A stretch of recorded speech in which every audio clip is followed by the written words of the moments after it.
In today's video, I'm going to be teaching you my F1 23 settings, force feedback, camera settings, graphic settings, audio settings, and everything in between. My name is Brendon Leigh, two-time Formula 1 esports world champion, and today's ambition of the video is helping you adjust and enjoy the new F1 23 game.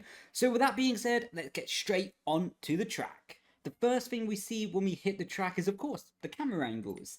And for me, -10 on the field of view is the best compromise. And to explain every individual setting, when we put it up to +20, so we're going to go very extreme for this example, you can see the flags inside the track, the van, the lights, basically the stuff that doesn't really matter to performance point of view. If you're a content creator, I think this is a very nice camera angle for you because it's very pleasing to the eye and it shows a lot of details that maybe you can like if you're making content as your main priority.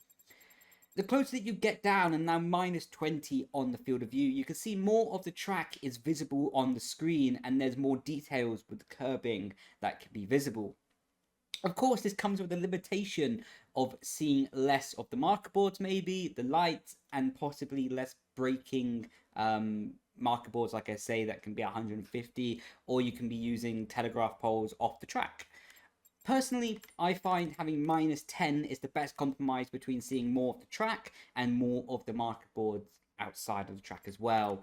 Having the lateral is basically just meaning left and right of the camera, and of course I like to have this at 0, so then it's nice dead center in the straight of the car, and I can have more consistency on marker boards. Vertical is basically the height of the camera.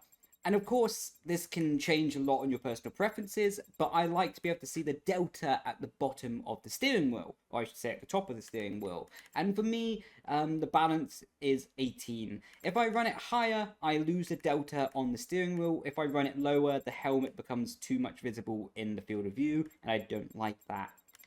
So I like to run 18 as that gives me a good balance of being able to see a lot of the track ahead of me and also see the details on the steering wheel that I like to keep updated with. The angle is of course the angle that the camera is pointed. If you have it at 20, it's pointed up. If you have it at -20, it's pointed down. And again, this is the same reason as before. I like to have it on -20 so then I can see the details on the steering wheel that I like to be updated with.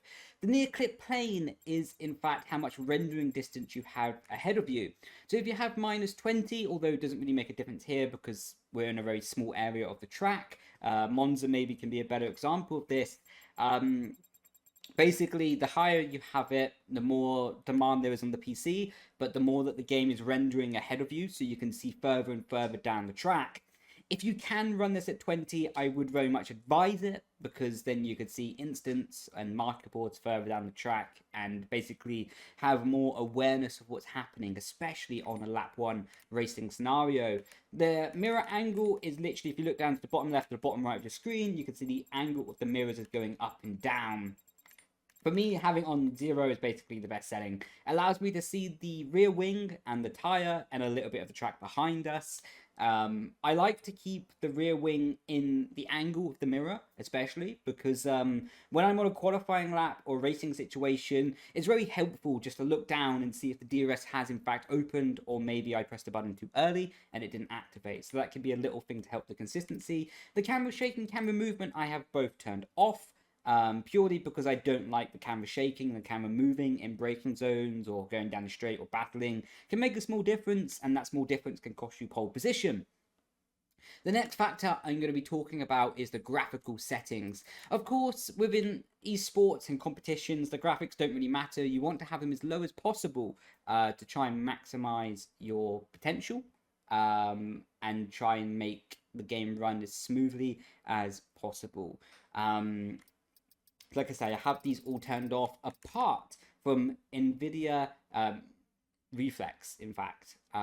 This is on with boost, and basically that helps lower the response time between my physical steering wheel and the steering wheel in game, and just helps me feel a bit more connected with the game and the steering wheel as well. The next factor we're going to be talking about is in the actual video mode. I'm running 1080p just for recording purposes, and then I'm running 170 on the hertz, but as has returned in this game, running the frames per second capped at 59 on the PC platform is the fastest way to go. People who played F1 22 will be familiar with this, and it has returned for F1 23. So if you're a league racer, especially on the PC platform of the game, running the game capped at 59 FPS will give you the best performance possible. I have the filtering turned off, and then anti-aliasing is TAA with the sharpening as well. And I have all of this turned off below, as I think it can help, but just becomes more of a distraction and lowers the PC performance. The next thing that we're going to be talking about is the audio settings. I like to have my master volume turned to 6, the effects at 10, so that could be wheel spin, locking up. I like to hear the audio of the tires as much as possible, and that is the speech. So the people speaking in game can be the engineer, whatever it may be. The music on the menus is turned down to 4 because I don't really like it to be too loud. Other cars is down to 2, otherwise I could feel it is a bit overwhelming and takes away from my ability to drive my car as fast as possible if I can hear someone else's engine. Voice chat is turned to 10. I always have that on mute anyway. I have the onboard mix to cinematic at the moment with TV speakers, and light is basically how much the engine sound gets dipped relative to the engineer speaking. So I have that on light, so it doesn't really change too much. I have the audio simulation as high as possible, so ultra high, to ensure that I can hear the smallest details of the car possible. David Croft is the main commentator, but I've never changed these settings, to be honest. So I have David Croft, English, and push to talk off, mute by default on now. I didn't even know if that was a setting, to be honest. So that's going to be on, that's for sure. Upshift tone is turned off. Parking sensor is turned on for the formation lap because that can be helpful. I have my radio responses to response only because I don't like it in the middle of the corner when my engineer can speak to me. It can be very distracting. Victory calls turned on. Doesn't really matter, to be honest. Replay music off so I can record videos. And yeah, like this is basically themed to stop copyright strikes happening. The next point that we're going to be talking about is the force feedback. Of course, something that's very exciting. And one of the biggest factors. You can see my control panel here is not very exciting, it's not very different. It's just my personal preference to where I want DRS to be mapped, my overtake button to be mapped. So you have the buttons and the numbers on the screen. Feel free to copy them. But going into the most important part of this whole factor is the force feedback. I have it set to on, of course, with 69, 0, 0, 0, 0, and 340 on the wheel rotation. The reason I have it to 69 is just purely because that stops it clipping and gives me good balance between strength and clipping of the force feedback, basically. The on-track effects I do not like to have. I don't want to feel bumps in the track. I just want to feel what the car is doing. I can see the bumps, I don't need to feel the bumps, and the bumps don't need to be a distraction. The same logic applies to the rumble strips. I can see when I'm on them. I don't need extra feedback from the wheel, taking away from the possible feedback of the car sliding or locking up. Off-track effects is gravel, grass, and, well, to be honest, I don't really plan on being there, so I don't want to turn that on in the anticipation of ever being in the grass or the gravel. Wheel dampener turned it off because I don't like having dampening in the wheel. I like the wheel to feel one-to-one and not have any extra feelings in this way. 340 on the wheel rotation is just my personal preference, is purely my personal preference, I should say. The ability to turn the wheel and be comfortable and not feel too restricted, turning a tight angle or too much of an angle, and this gives me the perfect balance between the two, and that is what makes me feel comfortable on the F1 23 game.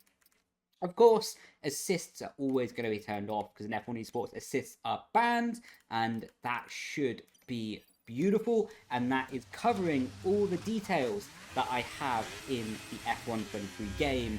So if you have any more questions and any more follow-up, questions or intrigue or anything that you want to know about the F1 23 game I can answer for you, be sure to post it down in the comments and I'll do my best work to reply to you and find out the answers for you as well. It's my top priority to make sure that the people watching these videos find them informative and they can learn something as well, because I want to help you become a better driver. So with that being said, okay, I just went off the track. With that being said, let's try a 360. That was a fail. With that being said, Okay, that was about 300. Nice. So with that being said, thank you so much for watching the video, and I will catch you next time. I've been Brendon Leigh. Thank you so much. Ciao, ciao.